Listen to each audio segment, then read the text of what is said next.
Potong tangan tidak cukup, kalau perlu hukum mati. Pernyataan tegas itulah yang disampaikan mantan Menteri Koordinator Politik, Hukum dan Keamanan Mahfud MD saat menyinggung dugaan korupsi program makan bergizi gratis yang menjerat mantan Kepala Badan Gizi Nasional Dadan Hindayana.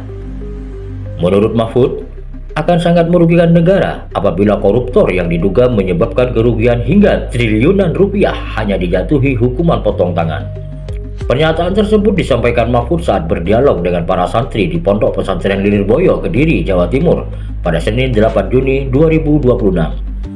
Awalnya, seorang santri bertanya, mengapa Indonesia tidak menerapkan hukum Islam secara menyeluruh? Menjawab pertanyaan itu, Mahfud menjelaskan bahwa sebagian hukum Islam sebenarnya telah diterapkan dalam sistem hukum di Indonesia, terutama yang berkaitan dengan urusan privat seperti perkawinan dan waris. Namun ketika pembahasan masuk ke ranah hukum pidana, Mahfud menjelaskan bahwa hukum pidana merupakan hukum publik yang berlaku bagi seluruh warga negara.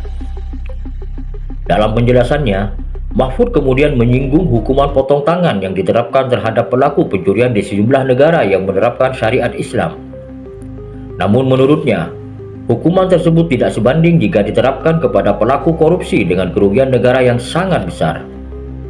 Mahfud bahkan secara langsung mencontohkan kasus dugaan korupsi program makan bergizi gratis yang saat ini sedang ditangani Kejaksaan Agung Republik Indonesia. Rugi dong kalau orang korupsi kayak Dadan itu hanya dihukum potong tangan. Iya dong. Masa korupsi triliunan hanya dipotong tangan, enak aja beli tangan palsu dia. Masukkan penjara kalau perlu, hukum mati. Memang kenapa?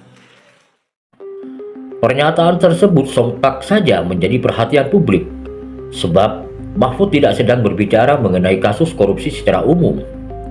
Ia secara spesifik menyinggung dugaan korupsi dalam program makan bergizi gratis, sebuah program prioritas pemerintah yang memiliki anggaran besar dan menyasar jutaan penerima manfaat di seluruh Indonesia. Mahfud MD sendiri sebelumnya pernah mengatakan bahwa program makan bergizi gratis pada dasarnya merupakan kebijakan yang baik.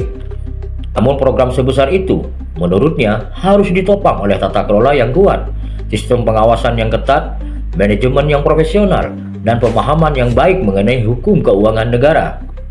Tanpa pengawasan yang memadai, program yang ditujukan untuk membantu rakyat dapat berubah menjadi celah penyimpangan anggaran.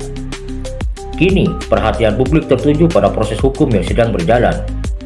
Masyarakat menunggu apakah seluruh fakta akan terungkap secara transparan di pengadilan. Publik juga menunggu apakah kerugian negara dapat dipulihkan, apakah ada pihak lain yang turut dimintai pertanggungjawaban, dan apakah pemerintah akan melakukan evaluasi menyeluruh terhadap tata kelola program makan bergizi gratis. Kasus ini tidak hanya menguji para tersangka yang telah ditetapkan. Kasus ini juga menguji keseriusan negara dalam menjaga program sosial agar benar-benar sampai kepada rakyat dan tidak berubah menjadi ladang korupsi.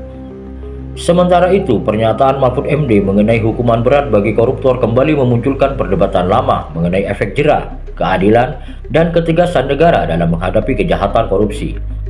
Yang jelas, pesan yang ingin disampaikan Mahfud cukup tegas. Korupsi yang merugikan negara dalam jumlah sangat besar bukanlah kejahatan biasa, karena dampaknya tidak hanya tercermin dalam angka kerugian negara, tetapi juga menyangkut hak masyarakat yang seharusnya menerima manfaat dari anggaran tersebut. Nama Dadan Hindayana sendiri menjadi sorotan setelah Kejaksaan Agung menetapkannya sebagai tersangka dalam dugaan korupsi tata kelola program makan bergizi gratis. Selain Dadan, Kejagung sebelumnya juga telah menetapkan tersangka kasus dugaan korupsi tata kelola MBG. Mereka ialah mantan Wakil Kepala BGN, Sony Sonjaya, mantan Wakil Kepala BGN, Lodowik Pusum, Asep Yusuf Somantri selaku orang dekat Sony, Komisaris PT Yasa Arta Tri Manunggal selaku penyedia motor listrik BGN, yakni Andri Mulyono. Bahkan informasi terbaru menyebutkan Kejaksaan Agung kembali menetapkan tersangka baru di kasus korupsi dugaan tata kelola MBG. Pihak yang ditetapkan sebagai tersangka baru yakni Ketua Yayasan Indonesia Food Security Review, Glory Harimas Sihombing. Hal itu disampaikan Direktur Penyidikan Jampitsus Kejagung Syarif Sulaiman Nahdi di Kejagung, Jakarta, Kamis 18 Juni 2026. Kasus ini semakin menjadi sorotan publik dengan bertambahnya jumlah tersangka menjadi 6 orang, Terlebih lagi, program makan bergizi gratis merupakan program sosial berskala nasional yang menggunakan anggaran negara dalam jumlah besar.